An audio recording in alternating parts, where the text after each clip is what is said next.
Hello everybody, welcome back to the Reese Talking YouTube channel. My name is Reese and today is Wednesday the 17th of September, and today I wanted to bring you a kind of a light-hearted, wholesome story, but also not so wholesome in another way. An interaction that I had with a civilian recently whilst I was carrying out my day-to-day duties at work. Now, some of you may know what I do for work. I'm not going to really go into it too much, but let's just say it's customer facing, and sometimes I'll enter people's houses. What I want to tell you is kind of like this little bit of a story and just kind of how I felt about it. But what it was I entered this man's house, and he was a very old, much older man, you know, sort of 70 odd, maybe mid to late 70s. Disabled man as well. And when I walked in, I couldn't help but overhear that he was watching GB News, and as a result of that, I thought I'd ask him if he saw the rally in London on the 13th, and he said yes. And I said, how did it make you feel?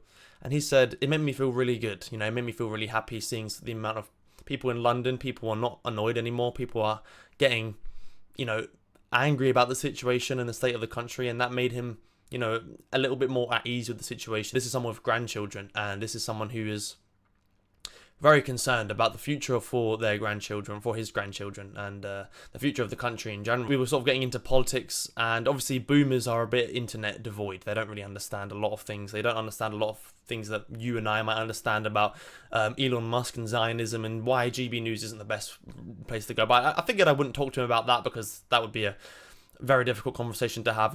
Instead, I was sort of talking about what he thinks about the whole situation. What does he think about being labelled, or these people being labelled racist and all of that. And he said he can't stand it. He just can't understand why anyone would think of those people as racist. These are just normal everyday people who are just concerned citizens. And I think that that's a mainstream viewpoint, especially amongst older people. And he began to tell me that his father served in the war, in World War II.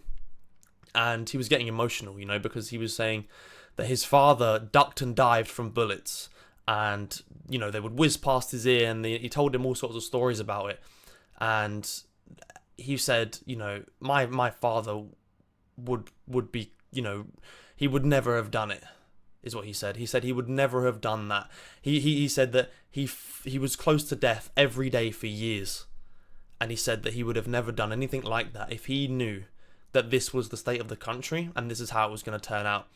And he began getting emotional, and it was quite a powerful moment for me, sort of as an individual, and also for him. But it was quite a surreal moment almost, and this is why I'm sharing it with you, because he began getting emotional, not bawling his eyes out, but like you could see that he was getting emotional about it, where he struggled to talk and things like that.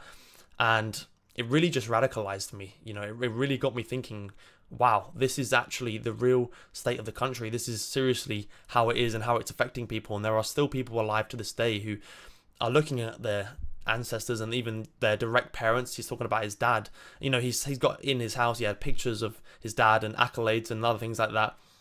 And it was quite a powerful moment, as I say, radicalizing moment.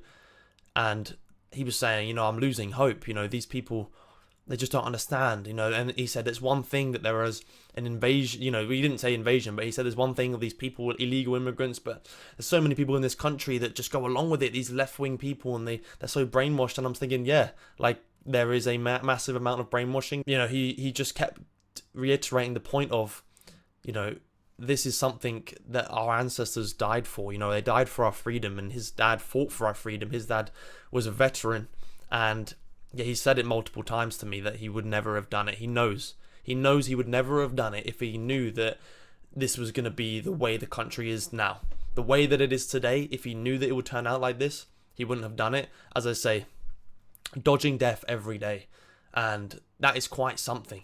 That is quite a statement as a young man to hear. Your ancestors. And I think this is quite a common feeling among people.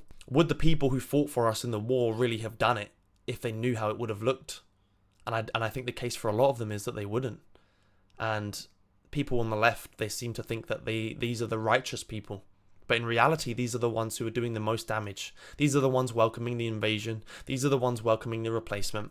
These are the ones who are truly propagandized and are happy to see violence. And I find it to be sickening and as I say, radicalizing.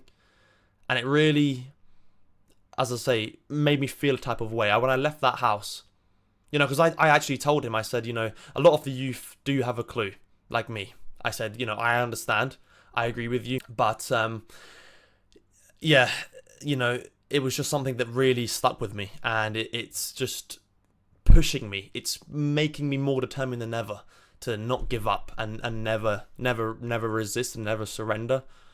And things like that, moments like that, are ones that I feel like you need when you're in this type of fight, because sometimes you will think, this is hopeless.